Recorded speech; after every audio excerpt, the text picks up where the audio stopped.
This is Andi Purewal for ID Boxing. I'm joined by the savage Alen Babic over Zoom. Alen, always a pleasure. Happy New Year. Did you have a good Christmas and New Year's? Thank you, brother. I am your witness that you are an Andy Purewal, the real Andy Purewal. No, I'm kidding. It was good. It was good. I just slept. I was in Dubai, and then I went home to see my dog. And then I just slept through the whole New Year stuff. I slept through all of the drinking and stuff, and went straight back to training. It was a boring New Year for me.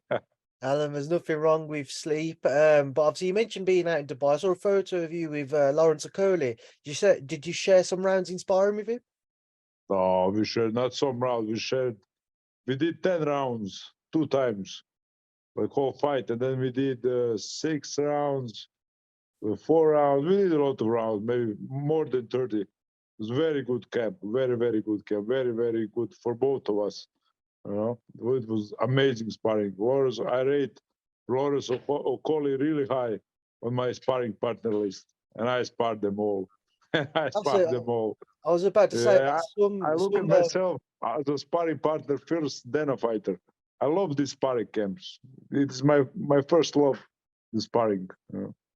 Alan, that's some recognition you're giving to Lawrence because you've said you sparred Tyson Fury, Dillian, Joyce. The list goes on with people you've shared the rounds with. What was so special about sparring Lawrence? Well, because he called me to bring back the old Lawrence. The Dubai Lawrence was a little bit soft. Our first sparring session was a bit soft. He was a bit soft. I tell him that. But second sparring session, boy, I felt it. I felt it. It was much better. And as the weeks went on, he was so much better. And he's very good puncher. Good punching power and very awkward, very good right uppercut. I remember that. I remember that. So yeah, very good uppercut, and it was a very, very, very nice sparring. I caught him a few times. He caught me a few times. Very productive on both sides. Not good for our brain cells, though. Alan, the way you spar, I don't imagine anything is. But obviously, with Lawrence's uncertainty around his career, but from sharing rounds with him, do you see somebody who could go on to make a stamp in the heavyweight division when he eventually moves up from cruiserweight? Yeah, of course, no question about that. He's that special guy. His story showed that he's a special guy, and now I saw it. Because if you spar me, I know everything about you. It's the most intimate boxer can get with one another. I know everything. I know what you're made of. And he is made from steel. He's made from good stuff. So I believe in him, and I think he will make an impact even on the heavyweight division. And he can choose heavyweight, Bridgerweight, cruiserweight. So he's like me. I'm a three-weight fighter. I can choose. You put me in every single category, I'm going to be dangerous for everyone. I think he's the same. He's even more experienced, Olympian. So, he has it all. Believe me, he's still young. He's like 28. What is he like? I don't even know. 29, 28. He's younger than me. Alan, let's come back to yourself and your career. What we're awaiting news on the DAZN and Matchroom schedule, the full schedule for the first quarter of the year to be released. But what can you update us on? We're still waiting news on your eliminator for the WBC Bridgerweight title.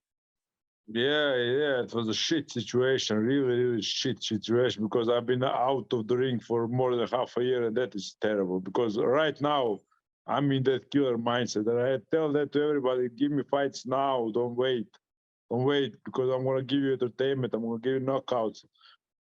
So I want to fight right now, and Dillian Whyte is working on a fight at this February.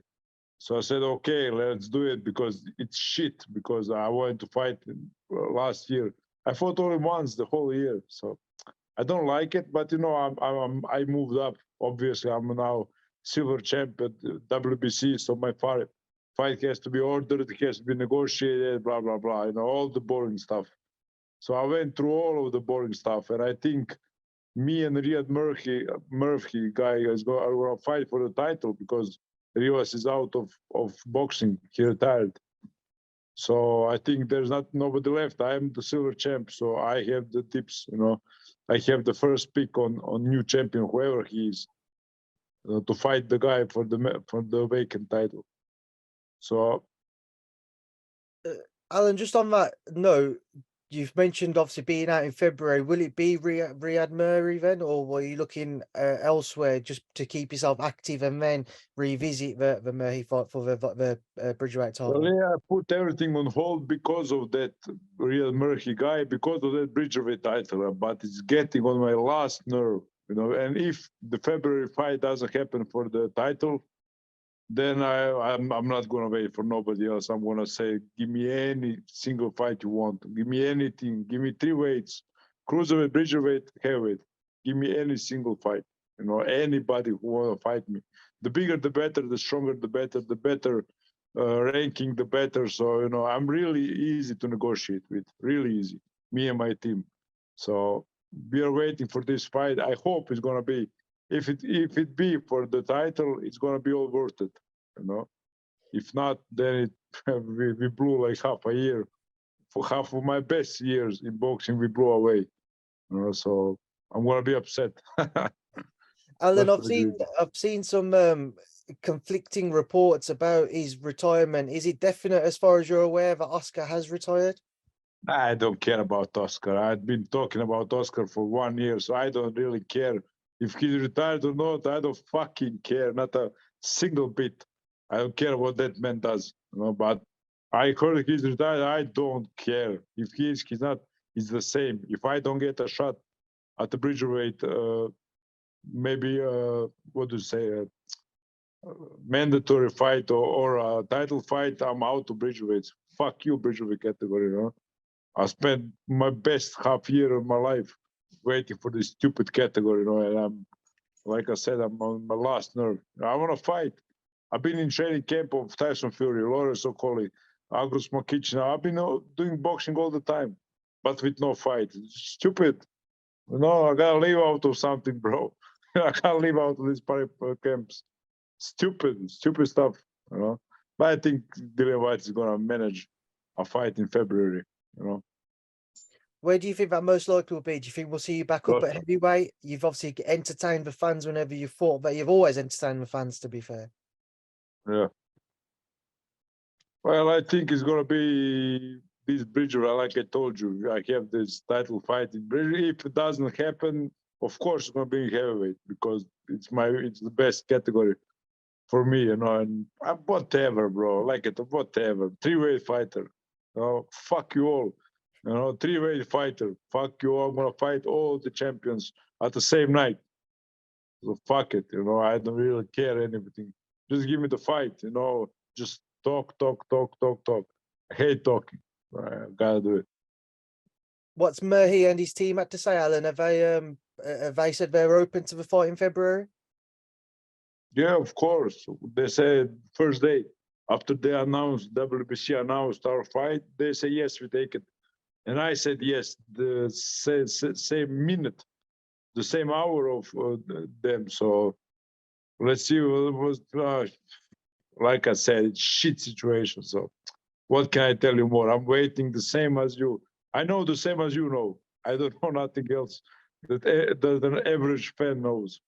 They don't talk to me about this stuff, and it is what it is, Alan, another name which has come back up and has said that he's eyeing a fight with you once again, whether it be this year or maybe a bit further down the line, is Dave Allen. He's coming back out of retirement. Another That boring fight story, still bro. is He's boring. been going Interesting. back and forth for 5 years. When I get something saying we're gonna fight, I'm gonna sign it instantly, So it's another stupid story, Just gonna fight, then he's not, then he will, then he's not. It's been like that for 10 times already. I'm here I told you, for Dave Allen fight. I'm here for the fans whenever they ask for a fight, and there is a fan-friendly fight. So whenever, no problem. People make such a big deal out of that. What he said and stuff, bro. It's just boring stuff. Doesn't even check. He's still fat, as much as I know. So get in the shape and then I talk. I don't know. another boring story for me. I've been waiting for this title eliminator and for the Bridgerweight crown. So, like I said, I'm just enjoying life, living boxing every day. And let's hope something comes up, because if not, I'm gonna change things. Alen, is the Dave Allen fight something you still hold an interest in, or is it gone now because you've moved on with your career? Oh, I told you a million times, Andi Purewal. We talk about this million times. I always tell you, Dave Allen fight is always there, always. And I say it again, always. Always on my Filip Hrgovic fight, Dave Allen fight. Those are two fights I must do. I must do those two fights. Don't care how it ends. I don't care. Just I must do these two fights. So it's always there. Of course, it's there. Filip Hrgovic obviously sitting pretty at the top of the IBF rankings. He's just been ordered to face Alexander Usyk. We don't expect to see that fight next, but for yourself, have you thought about when you think you could cross paths and how big that fight could be between the pair of you two Croatians? Yeah, of course. I wanted to capture this Bridgerweight title because I've already lost 1 year of my life on that stupid title. So I want to capture that, and then I want to defend it in Croatia. And then after that, I'm done. I did everything I could ever imagine. So then I'm going to fight Dave Allen. Then I'm going to fight Filip Hrgovic. Then I'm going to fight, I don't know, whoever you want, a Minotauro, So I'm just doing this because it's the best way of doing the big things. I can fight for WBC gold. That's stuff for dreams. So, of course, I would rather fight 10 guys in 10 months, but it is what it is. And my price went up after my last victory, and now I'm a silver champion and stuff. So it's not easy like before. They can't pay me shit money to fight anymore. So when the money comes, the problem arrives.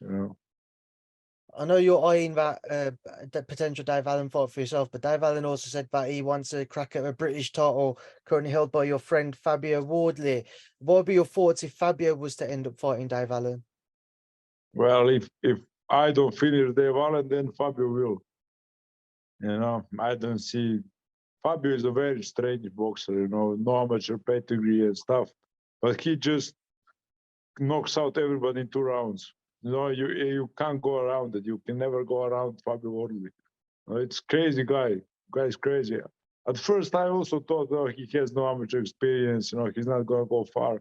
But he keeps proving everybody wrong, just like myself. We just keep proving everybody wrong. We win every fight in crazy fashion. Every single of our fight was a total victory.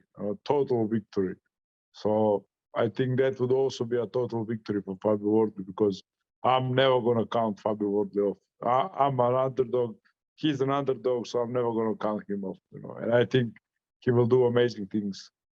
I think he will be British. He already is a British champion, so I think he will be everything he wants to be.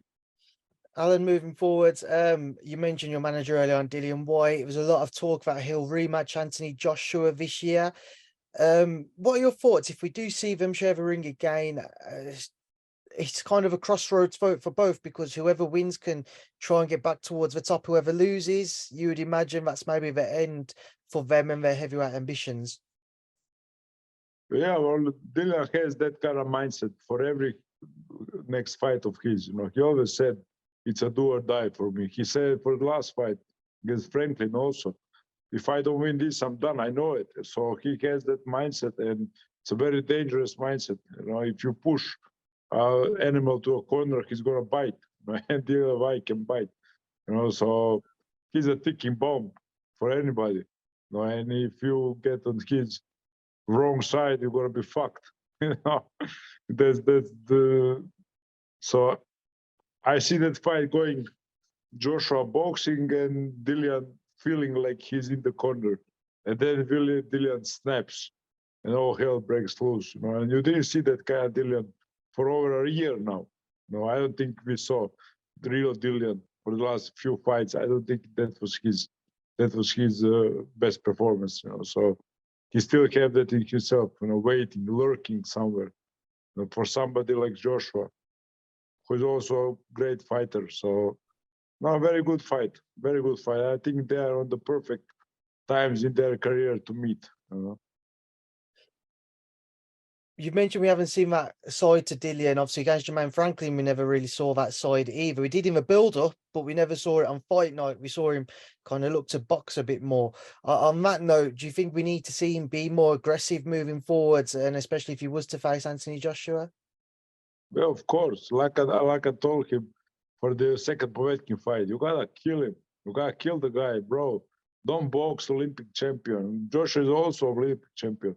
Don't box these guys. You know, I know you can box. I can box 3 days in a row, but I wanna smash you. You know, so you gotta go back, and he did. Not because of me, but he did go back and he destroyed Povetkin. He destroyed him.